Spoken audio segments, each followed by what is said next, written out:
Welcome to the Old Fat Coach Podcast, featuring Russell Stutely, world leader pressure point fighting, national boxing coach, Cambodia, prepared to get not only your martial arts boxing world rocked, but your whole world too. Well, hello everybody, and first of all, a great big welcome to Mike Gillette. Mike, thank you so much for being here. Real pleasure. Happy to. Good to see you again. Yeah, and you. Great stuff. Now, you've got an incredible background. It's like reading a James Bond novel almost when you look at what you've done, what you get up to, and all the stuff I see you doing all the time on Facebook, here, there, and everywhere. For those who don't know, can you just give them a little bit of a rundown of the sort of stuff you've been up to over the last 20 odd years? Okay.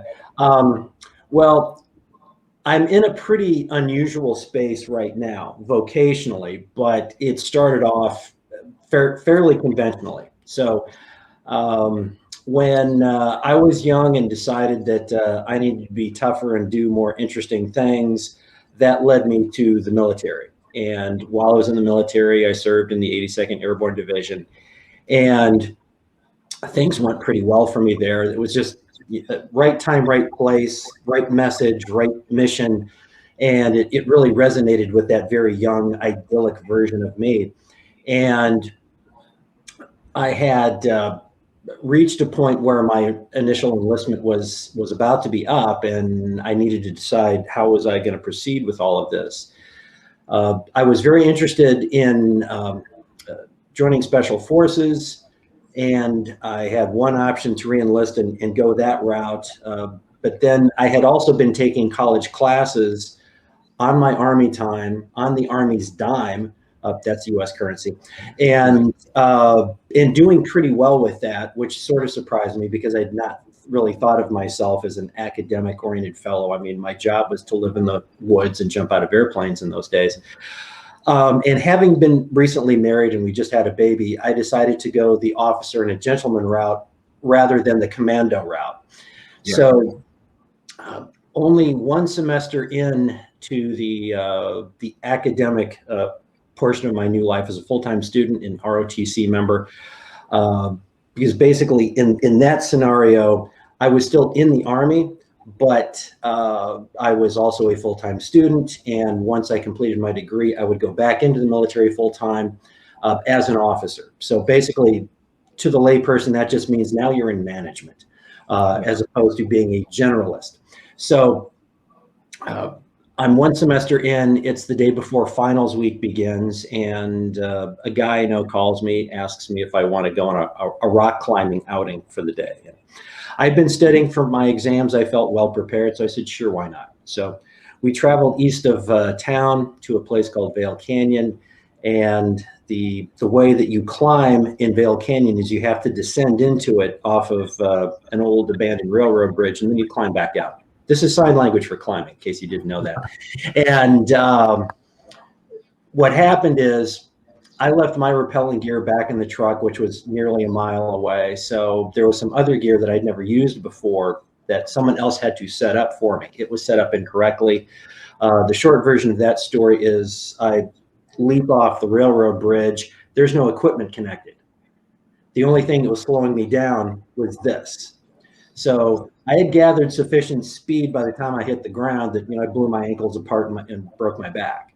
So that event basically precluded me from further consideration in the military. So I was medically processed out and didn't really know what I was going to do for several years. I mean, other than live as a normal person, which was not really appealing to me. So I kept trying to figure out a way to make myself strong again, to make myself fit again. But I was so broken up, that wasn't working. But I had this sort of cyclical relationship with reality, and where I would try to become strong and it would go horribly. I would end up in worse shape. And this went on for about 4.5 years, to the point where I finally was able to be reasonably fit enough to not re-enter the military, but local law enforcement. So I started testing for police jobs in my area. I graduated from college at this point, and I got hired, and I kept slowly getting better physically speaking. And as my physical condition improved while I was in the academy environment, I started thinking about what the implications of this might be. Well, if I'm going to be a cop, do I just want to be a cop? And I didn't really know. I was happy to be just among the active and service-minded again. And by the time I hit the streets, it was very shortly after that I was sent to a training school, a school that conferred upon the graduate instructor status in a particular topic. Now, in this case, it was fitness training.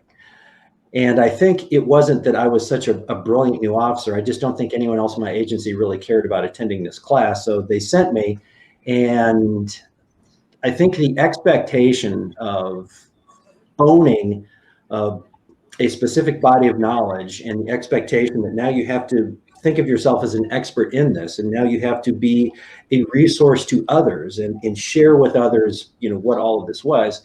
All of that sort of cumulatively resonated with me. And that's when I just started having a sense that I think training is where I'm probably going to end up. Now, I had multiple years just as an officer that I loved. I mean, chasing bad guys and arresting them and all of that meant something to me. But at the same time, I had this diverging path. I started getting sent to more instructor credentialing schools. I started sending myself. If I saw a school somewhere in the United States and there was no reason for my agency to send me because it really wasn't relevant, I took my own vacation time. I paid my way. I got to the school. Right. I had decided that I'm going to find a job in the training realm. Eventually, I'm just going to be that guy. So I went after that pretty hard with absolutely zero clue of how or what that job would be, because there were very few jobs like that. But I just felt that this is what I was really good at. So by 2001, I had arrived at a point where I had more instructor credentials in police or military related topics than anyone else in the United States, which suggests that possibly anybody. And that was when I made the transition into training full time. I accepted a position as director of training at the National Law Enforcement Security Institute, and was feeling pretty heady about myself for a couple of months. And then 9/11 happened, which it's weird to think of, we're almost at the 20-year anniversary of that. But 9/11 had a significant impact on the trajectory of my professional development, that's an awkward thing. I still sort of wrestle with the implications of that. But after 9/11, in the United States, nobody did more work with the airline industry than me. So now I was suddenly not just a guy who had trained, all of these military units and all these police agencies across the United States. Now I was regularly training non-government agencies, not, non-professional responders, but because of world events, people who were in cabin crews on commercial flights now had this extra expectation. Okay, we need you to, bring blankets, serve coffee, and kill terrorists in case there are any. Oh, okay, what could be simpler, right? I'm a customer service professional. I should be able to take down a terrorist. So I did that for a variety of airlines. And then the program that I created was ultimately absorbed and is still in effect to this day. This is what the Transportation Security Administration teaches cabin crews, regardless of their employer of origin. So I'm pleased about that the material has had impact over a period of time. And it was that work that led me to a project with the Disney company. So in late 2001, when the U.S. started introducing special operations troops into the caves of Afghanistan, they were finding a lot of intelligence information. They were finding, hard copies, they were finding computers, and it was all of that information that led to the publication of something called the 9/11 report, which basically was start to finish. This is what their plans were. This is what they thought about doing. This is what they couldn't do. And this is what they actually did. And one of the things that they had wanted to do when they were still in the planning stages of that 9/11 attack is they wanted to fly a plane into Cinderella's castle at Walt Disney World in Orlando, Florida. Mm. And if you think about sort of the visceral impact of the average person watching footage of that on CNN, you know, a smoldering castle at a place that's branded as the happiest place on earth, and go anywhere in the world, people have a relationship with that company, whether it's one of the parks or it's the movies or it's the characters. There's some sort of cultural commonality that bridges a number of countries. And so it would have had a real effect, I think, culturally. As it turned out, doing that was not something logistically that they could have pulled off. You know, so they abandoned that particular idea. There were a number of things that they had thought about doing, hitting Las Vegas, you know, any sort of symbol of, you know, the Western world's, you know, decadence and self-indulgence and those kinds of things. So needless to say, when the Disney company found out that bad guys had been contemplating blowing up their park, they took that pretty seriously. But what do you do with that? Well, if you're the Disney company, you're a Fortune 50 entity, right? You're one of the most profitable companies in the world. You've got resources, you've got technology, and they initially thought about trying to solve the bad guy problem with some sort of technological solution, but they couldn't come up with it because the reality of solving bad guy problems is, you know, it involves good guys and bad guys, you know, in proximity to each other, you know, and commingling. Yeah. And that's uncomfortable, especially for a company that's the happiest place on earth. That's not their job. But like the airline industry, circumstances had fundamentally changed and they were being pulled in a direction they really didn't want to go, but they had to at least, you know, consider now. So this was the first time in the history of the company that the company ever went outside of itself to solve a problem, ever. And the solution was to hire hundreds of people, you know, across the globe, because there are parks internationally, who would do nothing except show up at the parks, dressed like tourists, carrying bags of souvenirs, except they would be looking for the next Osama bin Laden. That was their job. So they weren't uniform security, which they already had. They weren't loss prevention, which they also already employed. These were people whose sole function was to spot real bad guys. And an incredibly expensive undertaking. You know, if you think about what's the ROI on security personnel in general, well, zero. They're just an expense. Yeah. So, and how much will it cost to train these people? Because it's not enough just to have them and put them out there. They need to know what they're doing. So the what they're doing part, that was my responsibility. I was basically interviewed under false pretenses that this was a very sensitive time. And the person who hired me to write the training program was an ex-commander of Delta Force. So if anyone is sort of an aficionado of military special operations units, there's a pecking order, you know, whether, you know, GSU-9 and Spetsnaz and everything else, but at the very tippy top, it's hard to argue it's Delta Force. They're just, now Delta Force was basically spun off of the SAS. Yeah. So they were complete. I mean, you can trace the lineage. It was Charlie Beckwith's officer exchange program in the early 60s with the SAS, where he got the whole idea for what Delta Force became. But Delta Force has just got more gadgets. That makes them infinitely cooler than everybody else. So, but very highly trained, and this guy became my boss. He was the new executive director at a academic institution, ironically. So it's the University of Nevada, Las Vegas. The entity itself was called the Institute for Security Studies, which sounds pleasant enough. There was a lot of money moving around in those days to solve various homeland security issues. And so there were some initiatives there that were very much out in the open. But this particular project for the Disney company was not even referred to by its actual name. Nobody was to know about it because that's part of what Disney is. You know, when you go to Disney, you're not going for reality. You're going for escape.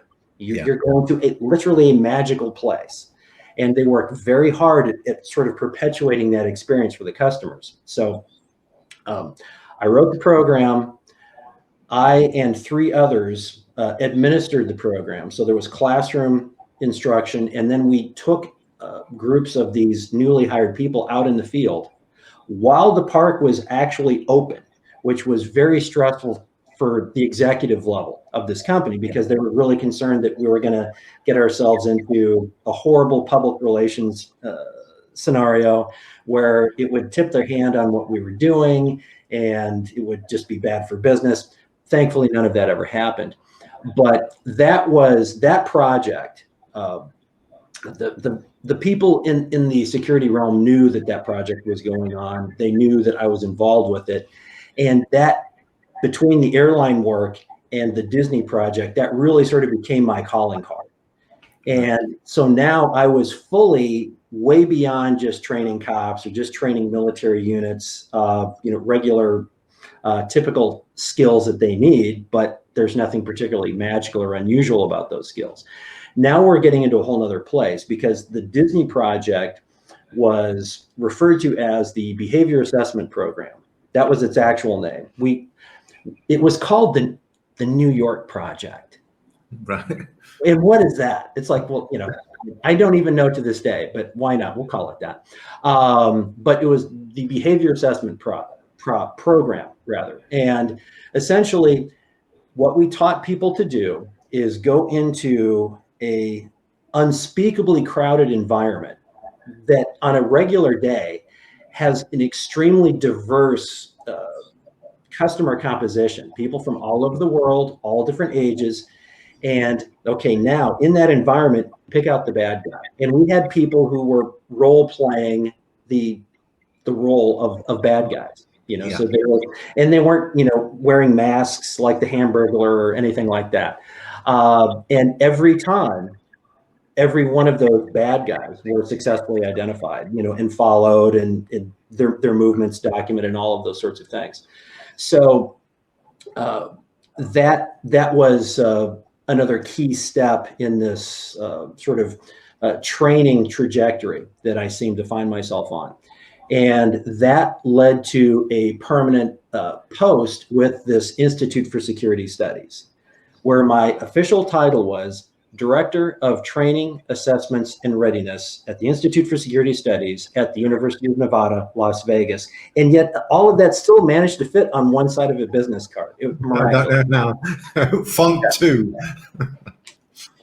Now, the thing about me, Russell, is that if we go all the way back to, say, the early 90s, when I was a recent cop and I was recently getting into some of these training courses, when the intended audience was other cops or corrections personnel or military personnel, the thing that I noticed is that, yes, you would learn, okay, if you're going to put handcuffs on somebody, you do this and this and this, or if you're going to use your baton, you do this and this and this, and all. I mean, there were all of these different mechanical aspects, just like when you teach at a particular martial arts studio. If their base art is Hapkido, you're going to be showing how to do what you do off of strikes. If their base art is jiu-jitsu, Brazilian jiu-jitsu, they're going to want to know how to do what you do, but it's going to come out of the context of grappling, oftentimes on the ground, that sort of a thing. So there is always, sort of the contextual specificity of what it is that we do. But what I noticed is that there were these sort of overarching themes that were independent of the mechanics of intervening in a crisis, or the mechanics of going hands-on with a suspect. I was learning these other things. I was learning things about people, things to watch for, things to understand, things to listen for. And I was always convinced that somehow this is going to be relevant later on in my life, because this information, everyone needs to know this. Yeah. There are things that I was sort of figuring out about other people, and there were things that I had sort of been figuring out about myself. If we go back to that almost 5-year stretch of when I was all physically smashed up and I'm trying to get better, and it was backfiring and trying to get better and backfiring, I spent a lot of time researching what was around in those days, way pre-internet, having to go to a place called a library where they have these physical things called books. And some of the books are so important, you can't even remove them from the building. You have to just sit there and read and take notes and so forth. So I had been doing all of that for years. And sort of unbeknownst to me consciously, I was creating a body of knowledge, which is pretty much where I'm living these days, professionally speaking. But there was still one more weird tangent I had to make professionally. So now I'm this, I'm essentially a college professor, which is weird. And I'm doing a lot of Homeland Security projects, writing proposals, writing grant requests, writing more curriculum. And at the same time, because I'm in Las Vegas, and an old martial arts friend of mine who I'd known since like '97 was also in Las Vegas, and he had his own little training company going on. And he was in the Air Force. He was a SWAT guy in the Air Force when I met him back in the '90s. He had subsequently been a government SWAT guy at a mysterious location somewhere in Nevada that doesn't exist. And then he was a cop in Las Vegas for a little while. But the entire time he was doing all of those things, he had this little training company. So it was common for me to help him teach classes. So, you know, it's either hand stuff or, you know, weapon stuff or whatever he needed. And I had this relationship with him. So one particular day in May of 2006, I answer my office phone. You know, Mike Gillette, Office Training Residency, it's like a whole long title. And I just said, hi, this is Mike. And he said, hey, it's Steve. What are you doing this week? And I said, what do you got? Thinking that this was going to be another weekend I would go to somewhere out in the desert and help him teach a shooting class or something like that. He said, well, we've got someone coming to town that we need to take care of. And it's like, since when do we do that? I had, at that point, had no connectivity to the world of bodyguard work, except for a particular program that I and three other guys, including this friend of mine, had created for a company called ExecuShield. And ExecuShield was an executive protection company based in San Francisco. And they had some local clients, but they had one particular client who was based up in the Seattle area, who he had founded a company that made a really prevalent variety of software that comes with every PC-based computer to this day. A guy who had a lot of money, and people knew who he was. And the way that guy's security worked in those days is if he had a business trip on the East Coast, there was a vendor in New York that took care of him. And then there was a vendor sort of in middle America based out of Chicago that took care of him there. And then West Coast gigs, which was most of what he had because he would generally travel from Seattle down to Silicon Valley, back up to Seattle. Well, ExecuShield took care of that. And we had created a training curriculum for ExecuShield. So when they would hire new people, they would put them through this like, you know, mini bodyguard academy. And that was all I knew of that world. You know, I had researched stuff. Okay, Gillette, you're going to be in charge of like surveillance detection and going hands-on and doing this stuff. And this guy's going to be in charge. So there were four of us that created this program. And we built it, sent it to them. Everything was fine.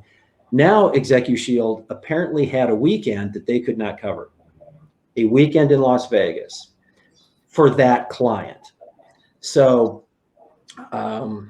I don't know what the normal sort of career trajectory is for a bodyguard. I don't know that there is such a thing, but my first gig was for Bill Gates. And it just Friday, Saturday, Sunday, he was coming to Vegas. He had a business trip, and I was part of the initial detail. That was my entree to that world. He came back 3 weeks later, and now suddenly we're off to the races. And eventually the company that my friend had, which is now a very significant player still in the training industry, but also as a provider of executive protection. They've got hundreds of employees, details all over the world. In those days, it started with that detail. That was the first. And it was a sort of a defining moment in the history of that little business, which was just a couple of people in those days. So working for who the chairman of that particular company at the time, then that extended to the CEO of that company, and then the chief technology officer of that company.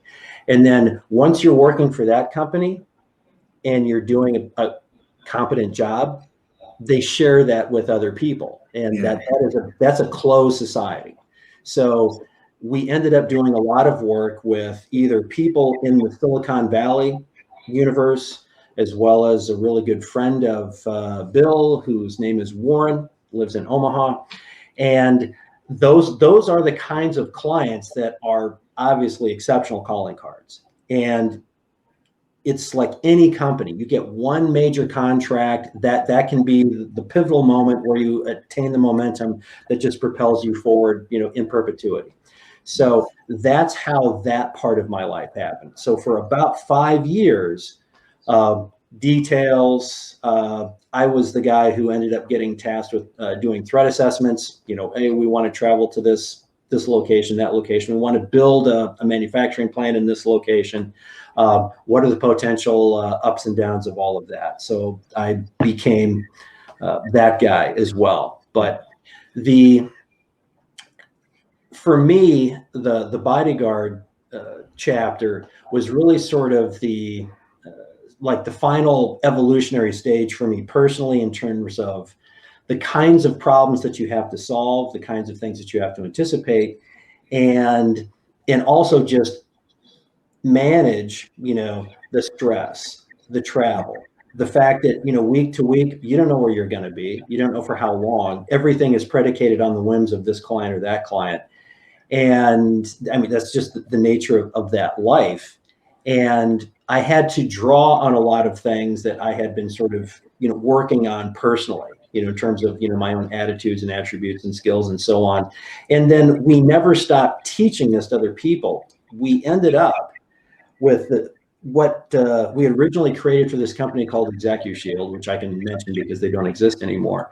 But that program became the first college accredited bodyguard training program in the United States, wow. Which meant that if you were a veteran of the U.S. military, you could use your educational benefits to pay for that class and maybe, find yourself, transitioning into a new vocation for yourself if things worked out.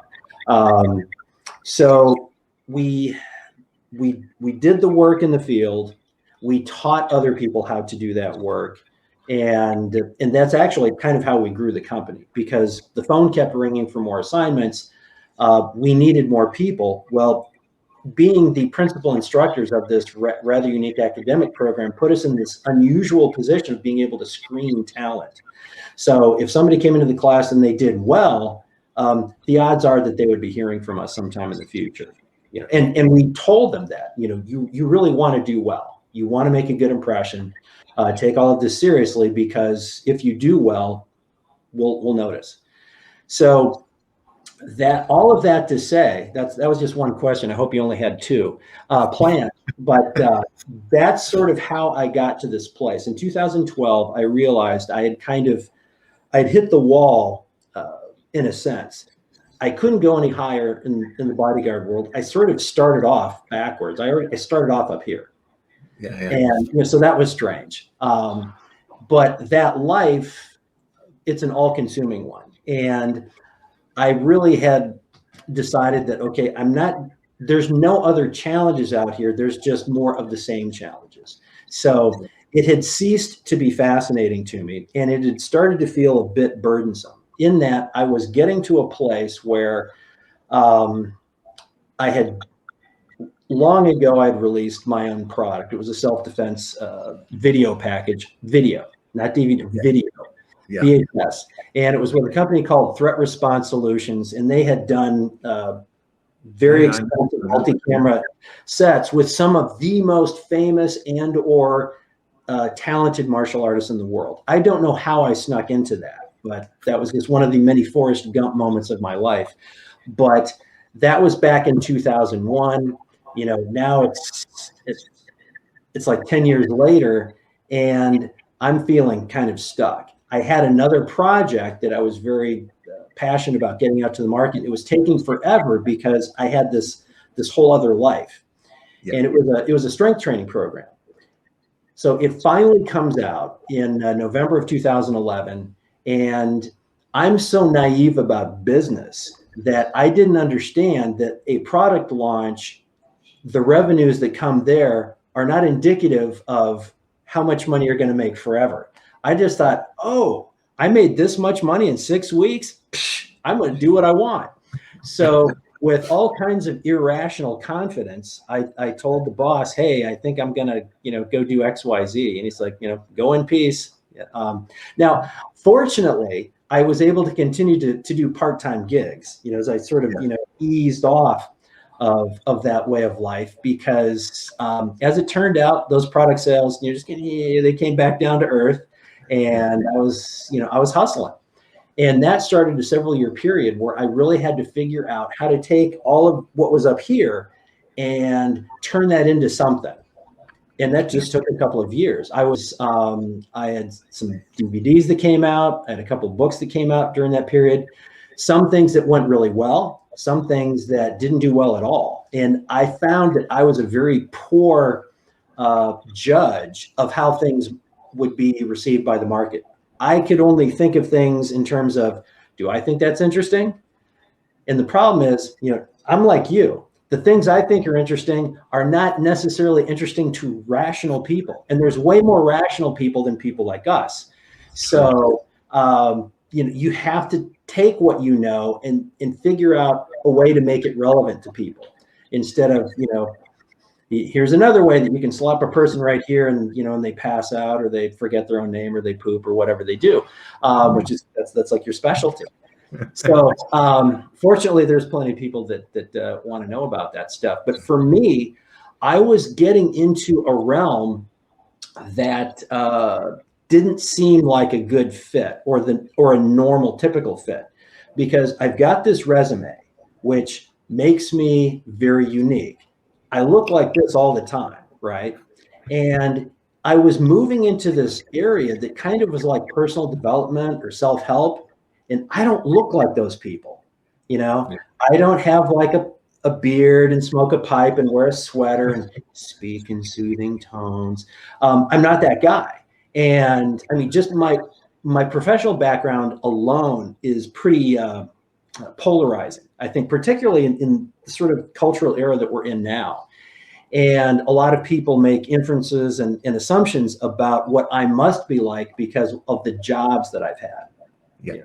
And it doesn't really matter if I feel like, well, I don't think I'm whatever you think that is. I don't think I'm that, but it doesn't matter. People make their assessments. I do the same thing. So it took a little while, I think, for me to kind of find my voice in that world. And I'm just very fortunate that I was able to last. I had either the persistence or the blind faith to just keep at it, because it would have been really easy to go and get my old job back. There was a financial incentive to that, because there were moments where I was not making a lot of money being Mike Gillette, the solution provider in this new space, compared to Mike Gillette, the action guy. That was a reasonably stable world for me. So it was a long, not very intuitive, not very obvious path to where I am now. So at this point, we're doing very well. We have products that sell all over the world. We get testimonials from people from all walks of life, from all cultures, men, women, younger, older. And they talk about how my materials help them. And ultimately, I am this guy who is able to help people, sort of extract excellence from themselves and do that in a way that I don't have to do it like one-on-one, which is how I started off doing it, which was you reach that ceiling very quickly. So we've been able to create material that people are able to sort of engage without a lot of complexity or confusion, so that they can just kind of be in charge of their own personal development. And for those that need the interaction, then I have time for those people. Although never as much as you'd like to have. No, never. But I mean, to be able to do that. that. Your very first one and only question, Russell. You're doing very well, Mike. Good job. I've only got a list of 47 questions. Well, let's go. But to do that, to be able to get that information out there on DVD or download or whatever, and to be able for people to get all those benefits from, which I know people have, is taking an extremely difficult subject and a very complex subject, and obviously making it very easy for people to understand and to be able to, they must be able to understand it to be able to draw, as you say, excellence out of themselves. So, I mean, to bring something that difficult shows that your background of creating courses, creating curriculum, and that educational background obviously has come to the fore in creating these products rather, that are helping people bring excellence out in themselves. And that must be quite rewarding.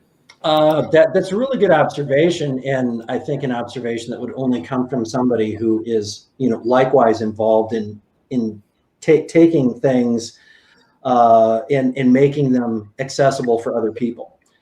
And one of the things that I think has been most helpful to me, as a trainer or a coach, or however we would characterize what all of this is I'm not a natural at anything. Martial arts, not a natural. You got to put, where does my hand, you have to, make me do the thing. When I was first learning how to operate firearms, not a natural. Everything that I learned, I was not gifted in any way. And once I was able to assimilate all of these various tasks, then just the way that my mind worked, I saw a lot of overlap. I saw where the points of connectivity were. And that's where I think my ability to explain and to teach was really shaped. Because I don't come from that place where, and I mean, I've seen you're probably a natural. I've watched you in action, but I've been around a lot of talented people that literally can see something and they can replicate it. And I don't understand how that even works. My very first Jkb seminar that I attended, which was being instructed by Larry Hartzell, one of Bruce Lee's original students, I was in a room full of people who were pretty fast, meaning that they just picked up, and I'm just like, can I see that one more time? It's like, no, we're moving on, slow guy. But once I eventually did catch up with everybody, I think whatever it was that it took for me to kind of grasp things, I had it in a way, and I was able to understand it in a way that allowed me to explain things in a particular way. And I noticed that phenomenon very early on when I would be teaching police officers what was referred to in that time as defensive tactics. And it was a very codified, specific curriculum. It's like you couldn't go outside of it, for all manner of reasons.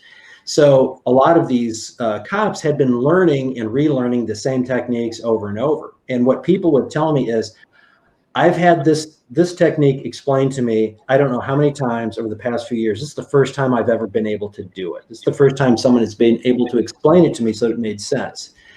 And that's when it started to click for me that it wasn't about what I could do. It was about what I could impart. And that was kind of an important thing to understand, because, it's, as robust men, it's very easy for us to kind of fall into that, look what I can do, look at me. It's all, you can hope to be this great one day, right? I will be an aspirational figure. It's like, that's crazy. What you want to do is be able to give this away, make everybody in your sphere better. And that makes, the world better, that elevates.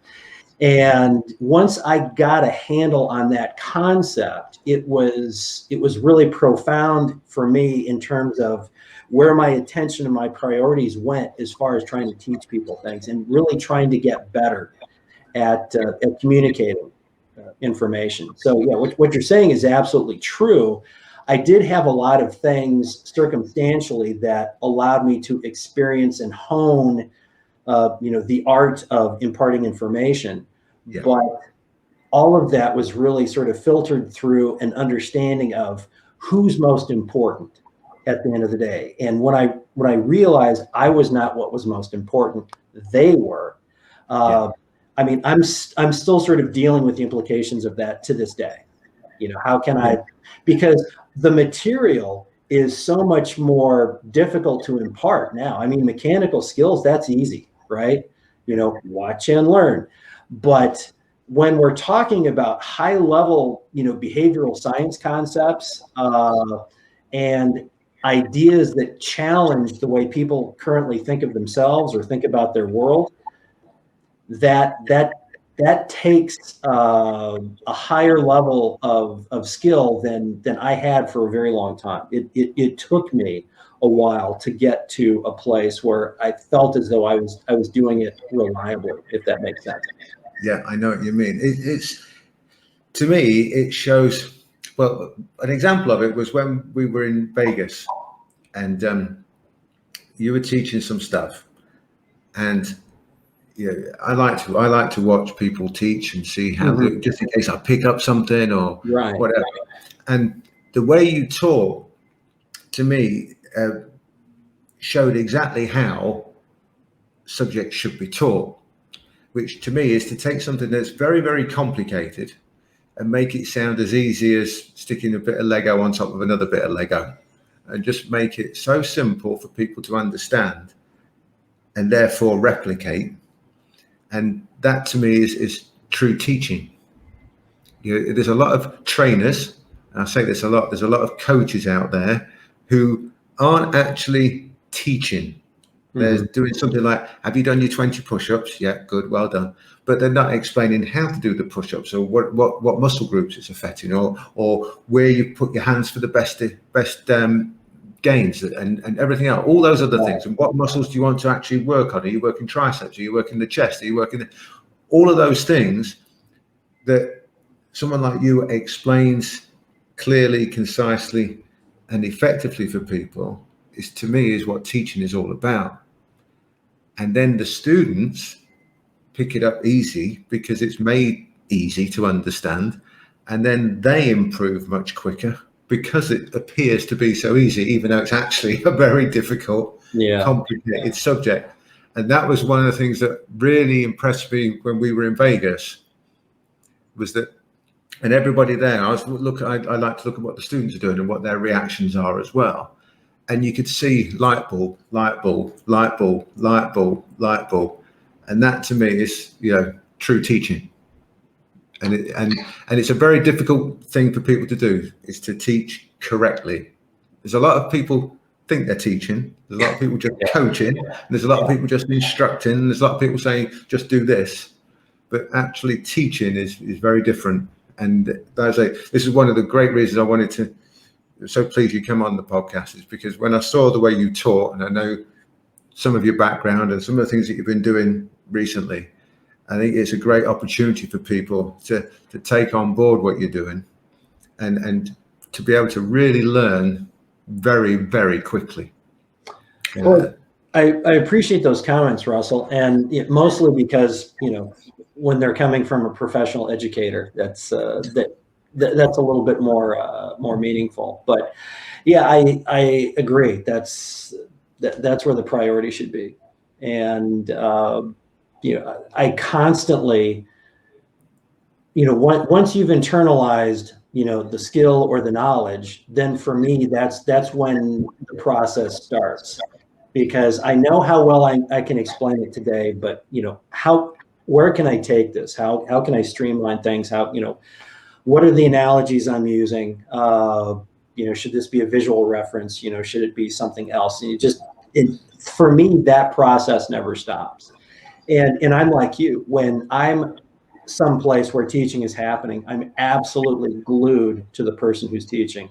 And even if they're not good, I still learn, okay, that's another way not to do it. I'll remember that. Because I like to think that I can learn from anyone.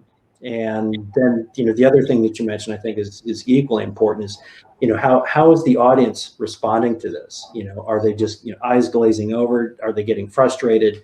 Are they just not interested? Or does it seem like, they're, and experiencing that series of successful moments and realizations that, kind of keep us, drawn further in. Well, what else can I learn? This is going well.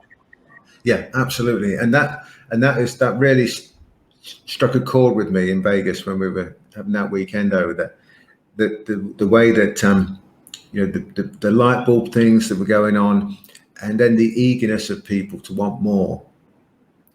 And that to me is a true indication of not only good subject matter, but good teaching. And that's something that I really have a big thing about it, because I'm a national boxing coach over here as well. Mm-hmm. And when I see a lot of the boxing coaches around the world, and they're just training, they're just coaching. They say, do your rounds on that, but they're not teaching. And it bugs me. So when I see somebody doing it right, I really have to make a point of saying, that's how you do it. So when I see your teaching, and I say, that's what teaching's all about. If you want to learn, go there, because you really will learn, rather than just go in there and do some exercises that you could have done at home anyway. Yeah, that's a really good example. Boxing. One of the things that in more recent years I've been progressively more connected to the world of athletics and a variety of sports, men's sports, women's sports. And I've seen a lot of what you talk about, where the coach, particularly if they used to be a high-level competitor. Yeah. And it's like, what they're not doing is coaching. What they are doing is, do the thing that I used to do. Yeah. Well, how do you do that? Well, you just do it. It's like, I sympathize with people who are naturals. They don't always know why they can do stuff. It's just, how come you can't? Isn't everybody like this? No. And I've seen that in athletics. I've seen it in music. I've seen it in art. The people where stuff just sort of comes naturally to them are so poorly equipped to teach, because with them, it's inherent. It's like this innate thing. You just draw the beautiful seagull. Well, I can't. My seagull looks like I've just traced. How do you do that? And that's when I learned that it wasn't necessarily about a coach's resume so much as, can they teach well? Yeah. And the ones who can aren't reliant on being successful at drawing talented people to them. They can build talent out of anything if they're good. And you see that a lot in like college athletic programs in the United States. So long as you've got a successful program, your ability to recruit very talented humans is accelerating. Whereas if you haven't had a few successful seasons in a row, you're not recruiting anybody special. Yeah. So when those programs become successful, it's because they just have coaches who can build humans into whatever they need them to be. They can do what we're talking about. And I'm always looking for opportunities to engage with those kinds of coaches, who can basically, they're like magicians. They can make something out of nothing, seemingly. Yes. So to me, they have people who want to be improved. That's all I need. You want this? I can turn that into something. So absolutely, yeah.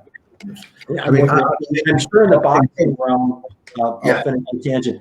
I'm sure in the boxing realm there are a lot of the coaches were probably once very good boxers, and it's like, which is fine if you're a natural. Okay, just emulate what they're doing. But I know that if I showed up in that gym, no, show that to me, explain it to me. Where does my foot go? When do I turn my hips? Show me all of that, because I would need that. I mean, I would eventually get it, but you have to be like a real teacher to teach me stuff, because I'm not just going to pick it up like that. But that to me, when you said before about how you were learning and how you said you weren't a natural at this, you weren't a natural at that, but the way your mind then looks at the stuff, starts to work it out, asks the right questions, good point, to be able to understand it, shows that analytical side then is readying you, if you like, to teach it later on, because you got the experience then of truly having to work it out and understand it, and truly having to ask the right questions, because most people don't even know what question to ask. That's a really good point, Russell. It's a really good point. If I have a superpower, it's looking at things and trying to get at why. Okay, why is what he's doing working well? Why is what this guy's doing not working so well? And I'm always trying to reverse engineer from sort of the finished product. And I do think that I have learned how to ask good questions. But I've literally studied how to ask good questions. I have books about asking the right questions. And what's funny is there are people who naturally ask good questions. I've met them. They're just very perceptive and fast. And it's like, again, there are naturals at sort of every facet of endeavor. And the only thing I'm naturally good at is being naturally curious, naturally interested in things, and naturally, obsessive. Because until I figure it out, I don't mind being the dumbest guy in the room, because I know eventually I'm just going to wear the situation down and I'll get it. And once I get it, I usually own it from that point on. But that obsessive thing you mentioned, to me, if I take boxing, I want that obsessive student, as opposed to who can be trained, as opposed to that natural student who thinks he's already got it. Yes.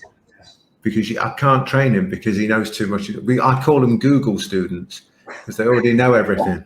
I like that. I definitely have come across them too. And there's a lot of challenges associated with trying to teach the gifted, and that is where I come into an athlete's circumstance is not from teaching base skills, but an athlete has been doing well and now they're having a problem. That's when I'll get an email. And oftentimes the athletes that's having a problem is the talented athlete. It's like they've just finally hit a point where the innate talent is insufficient to carry them through the latest challenge. And now they have to make some choices. Do you still like baseball? Because baseball from this point on is not going to be how it was, where you just showed up and you basically blew everyone else away. The higher you go, the more likely you are to run into other people who are talented too, and more talented than you. And do you have sufficient desire to want to work through the realization that at this level, you're no longer special, you're just normal. Yeah. And you have, special takes work the higher you go. And that's oftentimes the point of entry for me. It's with an athlete that's been just kicking ass, but now they're into their first year of a college scholarship. Yeah, everybody's fast, everybody's strong, everybody's got skill, and it's just oftentimes they're struggling with what's their role. Their role always used to be the talented kid, the hero. And now he or she is trying to figure out, where they stack up in a new sort of social order where they're not the exception. And, can we still derive sufficient enjoyment of the activity that we want to stay in it? And also to try to figure out, okay, now that you know that to get any further, you have to work hard. Do you want that? Because if you do, then I'll do what I can from my mental vantage point to help you with that. because you still have a coaching staff that's going to, work on all of the mechanical aspects. So and every now and then you find somebody, it's like, I don't know that I want this anymore. Okay. Yeah. I've seen so many very talented people pack in when they reach that point, when they realize, hold on, I was talented in that small pond over there, but now I'm not so talented. And these other people have got a work ethic as well. Yeah, which is another thing. Yeah, when talent meets work ethic, then stuff can happen. Yeah. I mean, we combine it, and you've got a winner on your hands. I mean, I always point out to people like Floyd Mayweather, nobody's got his work ethic. When he had hundreds and hundreds of millions of dollars in the bank and trains like he's broke. So, that to me is the work ethic to have.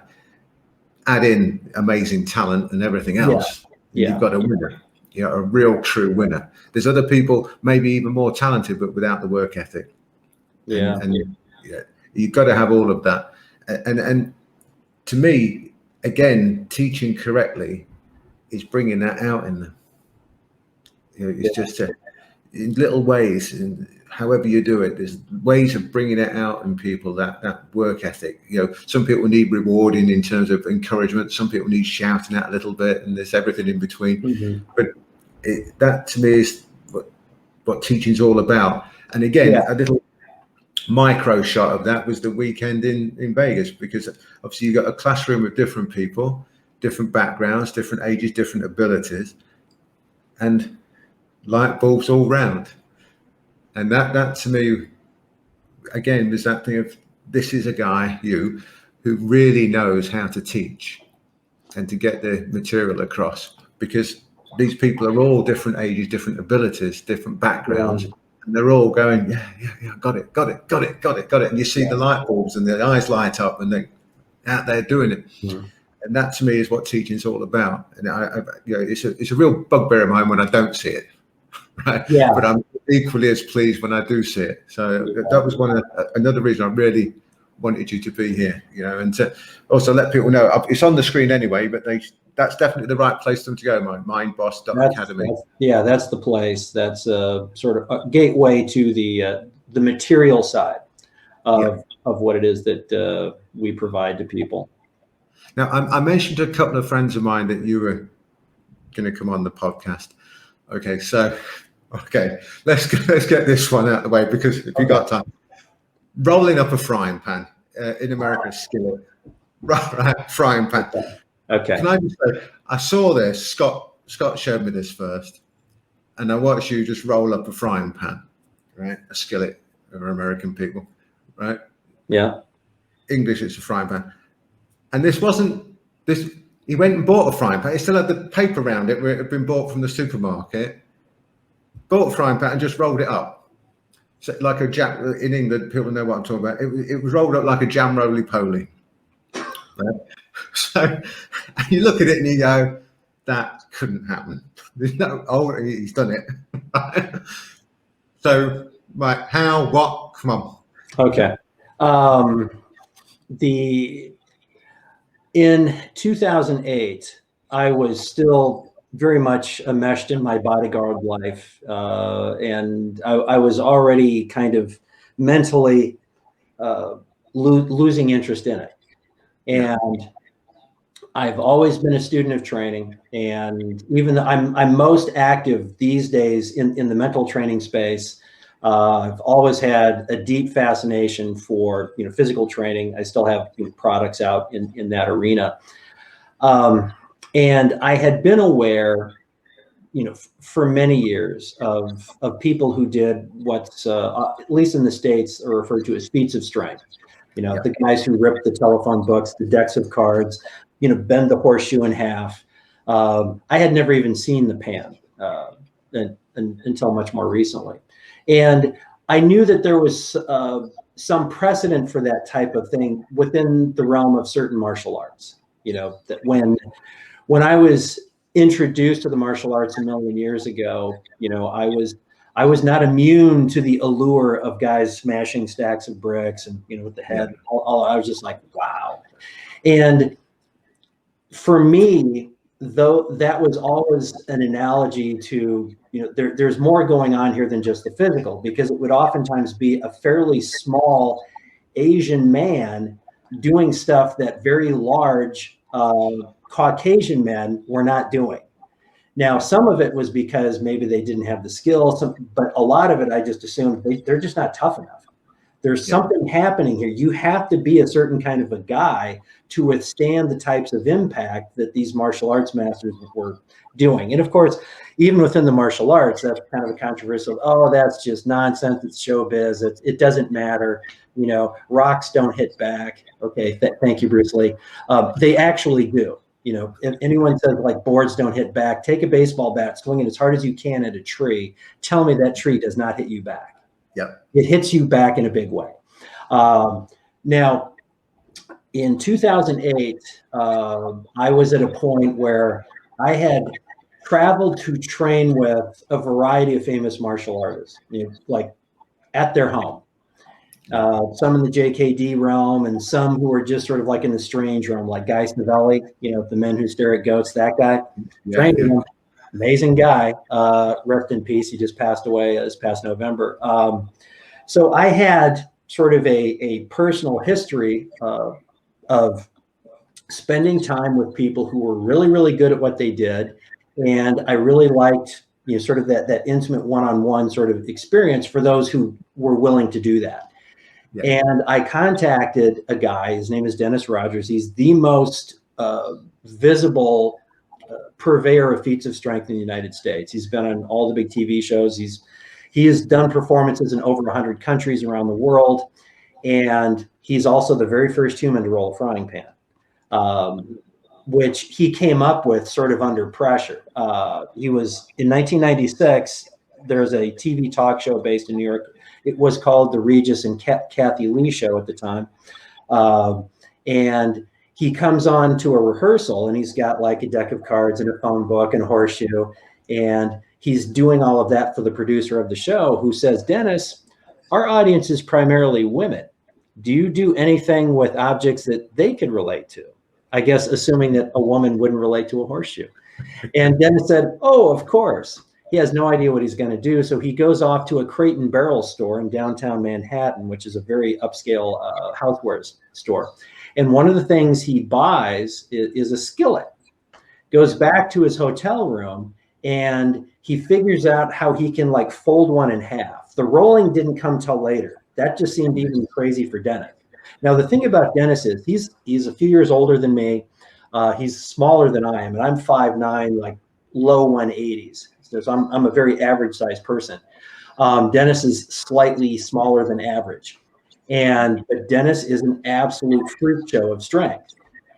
And he found that out because he used to be a salesman for Western Instruments, and he got into competitive arm wrestling. He was competing at a body weight of like 120 pounds.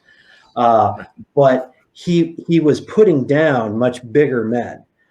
Just in this world right here, this kind of strength, he's terrifying. He's like got alien DNA. I don't know what his secret is.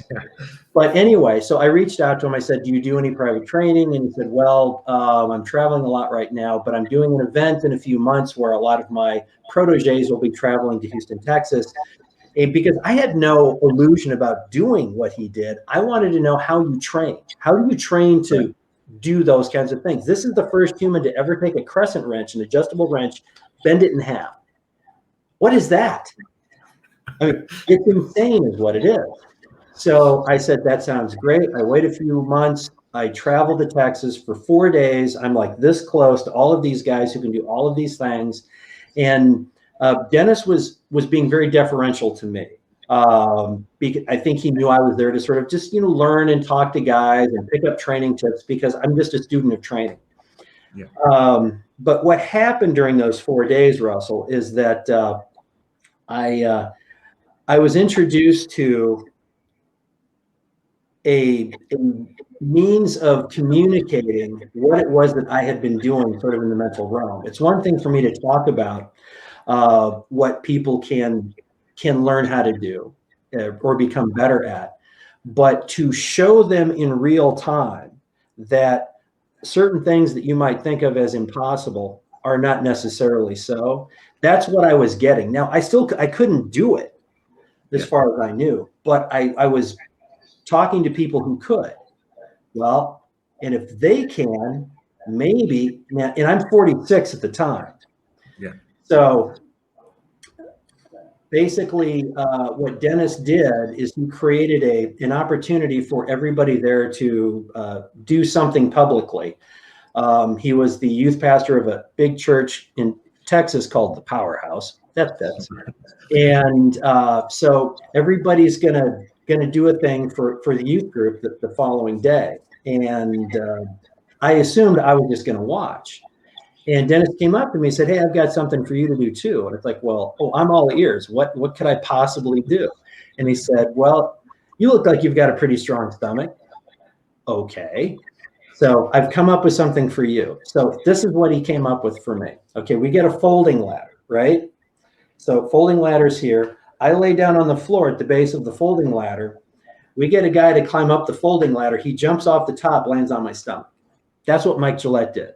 First public display of reckless behavior in that arena was that. And turns out I lived, which only made me want to see what else I might be able to do. And that's where it started. So like a lot of the guys, I'd start like with the nail bending and, you know, the horseshoes, but the frying pan was by accident. I had traveled to Florida for my very first official public display, and I had learned how to, I'll back up. I had given myself tendinitis bending horseshoes. I mean, my wrists were in bad shape. My elbows were killing me all the time. I needed to do something because I had this thing in Florida coming up. So I found a guy named John Burney. John Burney is a full-time pastor, like me, Guinness World Records, like me, Ripley's, believe it or not. And he does these demonstrations all over the US. And he said that he could teach me how to break bricks in a weekend. Right. Okay. I thought you had to like work at that for years. He said, no, I can teach in a weekend. Okay, well, I can't bend anything right now. Brick breaking would be cool. So I travel to Fremont, Indiana, and we get out a brick and I break it. He said, okay, good. Now here's 4 more. So now it's a stack of 5. Yeah. So I break that. Okay, here's 6. Okay, break that. And I'm like, I'm not sure how any of this just happened because this doesn't like line up with what I know about martial arts and okay, 1 board, 2 board, you know, multiple boards, then your first brick when you're ready. You know, so it's like, it's 11 a.m. I'm already on 6 bricks. You know, what are we going to do tomorrow? Well, tomorrow we set them on fire, right? Now, I liked it. I liked all of it. We were like doing, you know, the brick breaking on the stomach, you know, getting hit by the 2x2. Okay, now I've got a little repertoire. I travel to Florida. I get to Florida. Here's what I learned in Florida. The bricks are different because of the constantly moist climate. The density or the ratios of sand and concrete mixture are completely different. You don't break them like standard bricks. I almost broke my hand practicing. And I call up John. It's like, what's going on? I feel like I can't break anything. Oh, are you in Florida? Yeah. Oh, dude. Oh, yeah, I should have told you. Okay. Yeah, you probably shouldn't break any of those bricks. Well, no kidding.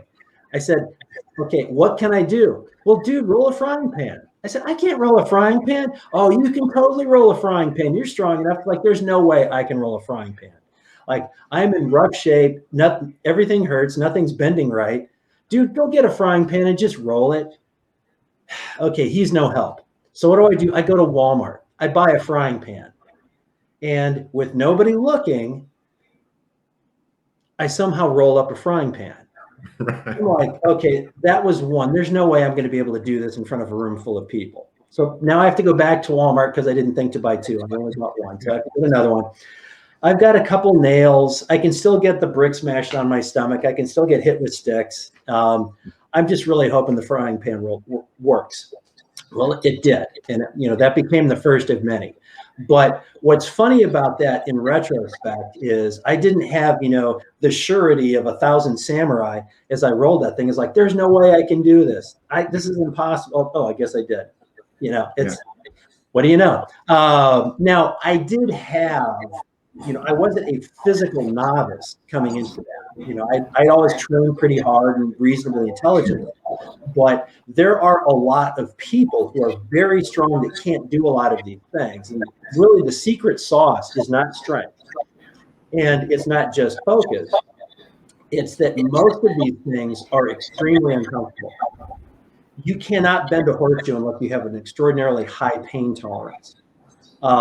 Ripping a deck of cards, plastic-coated bicycle cards, will make you feel like you are squeezing glass in your hand. The cards become so sharp because the amount of tension you have to exert to hold them solidly as a unit is crazy. It hurts a lot to do many of those things. And so what that means is, it's kind of like it hurts to deadlift 700 pounds. It hurts to run a triathlon. If you don't want that thing, you're not going to run the triathlon. You're not pulling 700 pounds off the floor unless you really want to make that happen. So at the first sign of initial discomfort, most people are like, whoa, forget this. I mean, I have cut my hand open on the side of skillets because that's how hard and that's like a round surface. It's not like a sharp edge unless you're exerting hundreds of pounds of pressure trying to roll it, make it do something it was not designed to do. Yeah. So for me, all of those feats of strength were really a way to explore what it was I was trying to do for myself, in the mental realm, and sort of modeling for other people. I'm not just saying this stuff. This isn't just positive thinking, rainbows, crystals, unicorns. This comes from a real place. There is a way to test your intensity and your intentionality, and that's sort of what those things have become for me. It's real-time validation.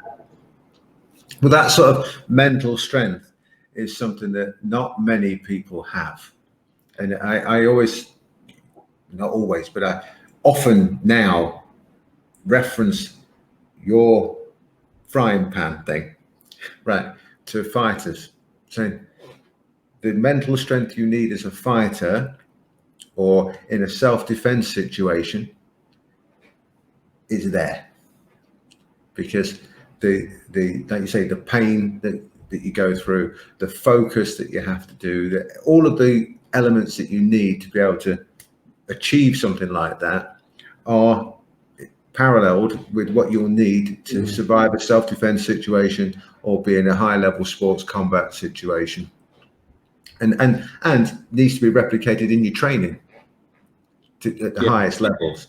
And so again, it comes back to have a look at what Mike's doing. It's a pretty good idea. What I agree with you on is for me, one of the things I noticed, there's a phrase that's been thrown around for many years called adrenaline junkie. Yeah. People who just live for that jolt. And I had moments when I was in the military. Typically, when you're in an airplane and the doors open up and it's nighttime and it's pitch black, you can't see anything. Stepping out into that unknown, I would have moments where I just felt so present, so connected to what I was doing. And it was like, that was like a serious moment. That was very rewarding. And I had moments like that in my police life. But then once I was sort of no longer engaged in those sort of life and death moments where you have to be so present in order to, survive and make good decisions and all that kind of thing, I didn't have it again until I started exploring these feats of strength. Yeah. Because the requisite of being supremely in that moment, supremely focused, was very much analogous. So that when you talk about it, relating it to a boxing match or self-defense situation, you're absolutely correct. Because the only way to be successful in that is to be completely present, not not bogged down by, fear and self-doubt, but just, I'm going to be in this. I'm going to experience all of it. I'm not going to judge it. I'm not going to, burden myself unnecessarily with unreasonable expectations of what he can do versus what I think I can do. I'm just, if I see an opening, I'm going to take it. If you throw something at me, I'm going to protect myself as best I can. Let's just see how this goes. Yeah. And for me, even though I think it probably looked a certain way, he's looking at the pan, he's thinking strong thoughts, he's doing this thing. In my mind, I'm always in a place of just sort of acceptance. It's always, let's see what happens. Yeah. And, there are moments where, I struggle. I've had a couple of pants. It's like, I've either damaged something or, I tweaked something. It's like, okay, I'm done, because I know that if I try to proceed further, I'm just going to injure myself. Yeah. And I've also had moments where it just kind of, it's like, oh, it's over. Yeah. That went weirdly fast. And I think it's because I'm trying to embody an expectationless frame of mind in those moments, if that makes sense. Whatever the experience is going to be, I'm going to accept it. I'm just going to allow myself to experience it fully, and we'll see. And even if I don't bend the thing or break the thing, because that's happened, oh, I only broke half the bricks. Okay. I'm fine with that. The same guy who told me I could roll a frying pan, and I didn't believe him. I had called him up after I had bent 2 steel bars at the same time, because in the same way I'm not a natural at anything, I'm not a natural at any of this. There are guys who took to it just like right away. Oh, look what I can do. And they take a steel bar and like to write their name in it almost. It's crazy. I'm not, I was just like, it's like, it's that got that much of a bend in it, and I'm like dead. So that's where I started. Then I was watching a television show in late 2009, and I saw a guy, he had 2 steel bars taped together. What's he gonna do? He bent them in half. Oh, that's crazy. Nobody can do that. I gotta try. So, in my garage, I got 2 bars taped them together, and got it. I call my friend John. John says, hey, 2 bars, that's pretty cool. You should try 3. I said, John, I barely got 2. Nah, you'll be able to do 3. I definitely 3. You should just keep after that. You'll bend 3. I'm confident of it. Well, now the idea was in my head, right? Yeah. So some months go by, and I mean, 3 just seemed insane. I'd never even heard of it being done. But I was in Wyoming at a training event for at-risk middle school kids. And I'd been there for several days, and we kind of talked about things in my past that were sort of consistent with what they'd been experiencing. And one day I was breaking bricks, and yeah, I rolled a pan, maybe 2. But when I was at the very end, I said, we're going to try something new. This is an idea that I didn't come up with. A friend of mine came up with it. One of my mentors in this realm that I occupy. And he said that I should try bending 3 steel bars. And I have no idea if I can even move 3 steel bars. So let's all find out together. So here's these 3 bars. And I mean, I do everything short of running across the room at them. I mean, I can't. When I was done, it was probably about 3+ minutes, and I could barely stand up. I was so tired. Those bars had not budged, but the kids loved it. And I think what they loved is this guy was just basically going for it with no idea of how it would turn out. And what they had just seen was a lot of very authentic effort. And it was effort sort of expended on their behalf in a way.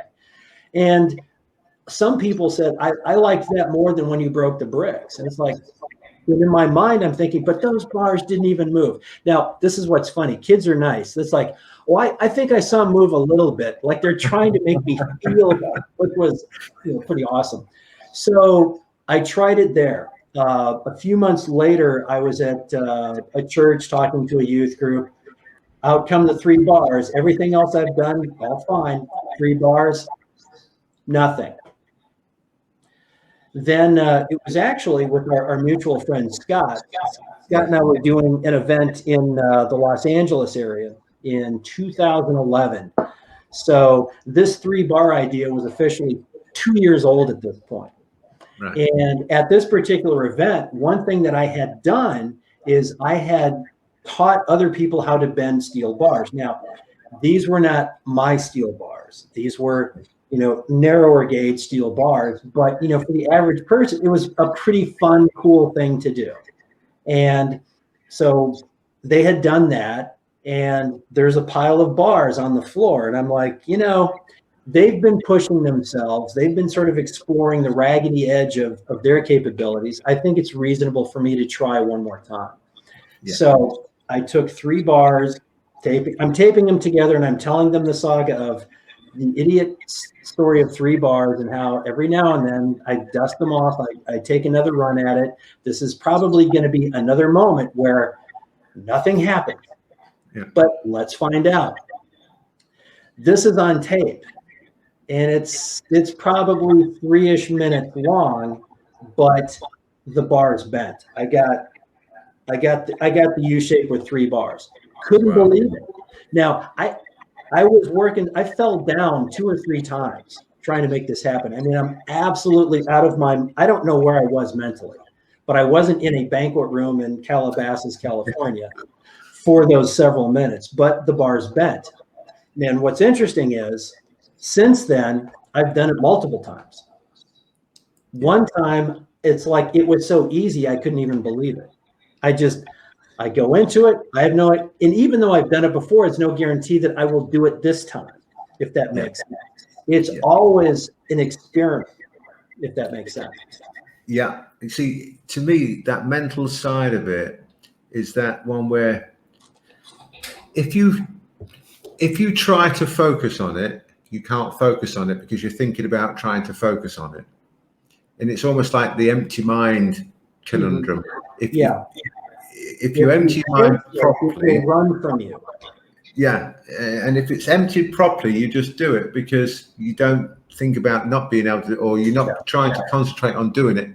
So, and to me, it's like people talk about being in the zone. They talk about this, that, and the other. And that's exactly the mindset I try to get into fighters and for people for self-defense. If you start to try to figure out what to do or try to think too much, you sort of stop yourself from allowing yourself to do what your body actually knows what to do. Right. Very, very astute. And the interesting thing about what people refer to as the zone, some people refer to it as the flow state, which always bugs me because the flow state is a very specific thing within the realm of psychology, and I get very hung up on language. That's my deal. But where those moments come from, if you're watching a basketball game and LeBron is just like he's hitting everything, and if you would talk to him later and you would ask him like, were you working really hard? Were you concentrating really hard? He's like, no. What were you doing? Just shooting baskets. Yeah. You have now to get into the zone. You have to have a certain fluency with whatever your thing is, whether it's playing the piano or boxing. You have to have baseline competence at it. But the zone is the opposite of focusing really hard or concentrating really hard. That all happens in the conscious mind. The zone lives in the subconscious. The zone is when you are, as you say, you're simply doing what you've been preparing yourself to do. Yeah. You're getting out of your own way. You're not constantly assessing. You're not being self-critical. You're just throwing the punches. You're covering. You're using your footboard. You're doing all of the things that Russell tells you to do in the gym, except now you're telling yourself to do it. Except you're not even telling yourself to do it. You're just doing it. So it's when you're in the zone, it tends to be quieter up here. Because normally we try to force everything. Okay, remember to do this, remember to do that. Oh, he's doing this. What am I supposed to be doing now? I can't remember. All of that chattering that's going on, which is sort of the hallmark of the average person, because that's how the average person engages with whatever it is that they're doing. Whether they're writing a proposal at work on the computer or, they're sparring at your gym.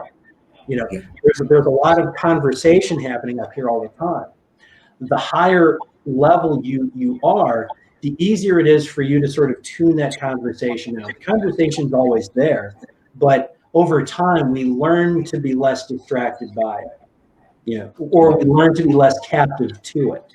Because sometimes that conversation is, oh, you just made a mistake. Oh, you were too close. Oh, that was a pretty sloppy hook. All of these things that you might be telling yourself on some level, over time we just learn how to adjust the volume knob on that. We can think about all of those technical aspects after the fact when we're assessing our own performance and looking at video and, okay, yeah, I definitely want to tighten up that uppercut or whatever.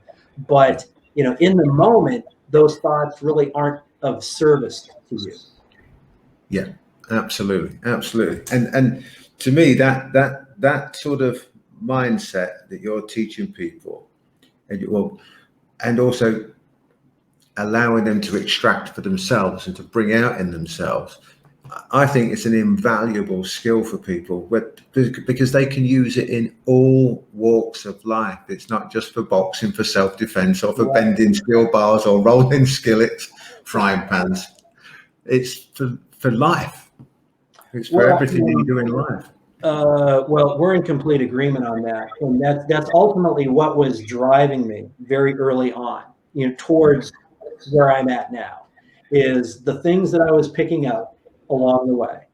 I was seeing how they all related and how they would be relevant to anybody who would be willing to sort of open themselves up to that information. I'm going to interrupt for a second. I have to run to the door and get something, but we're about at time now, if that's okay with you, Mike. Oh, sure. Okay. Yeah. And hopefully you'll come on for another podcast at another time. That'd be great. We could find a couple of other things to talk about. Yes, I've got two more questions. Mike, an absolute honor and a privilege. Thank you so much. It's been great to chat to you again. My pleasure. I've been looking forward to it. Thank you, Mike. Much appreciated. Okay. See you soon. Thank you. Bye-bye. Thanks for listening, guys and gals. Remember to tell everyone to join in next time to the Old Fat Coach.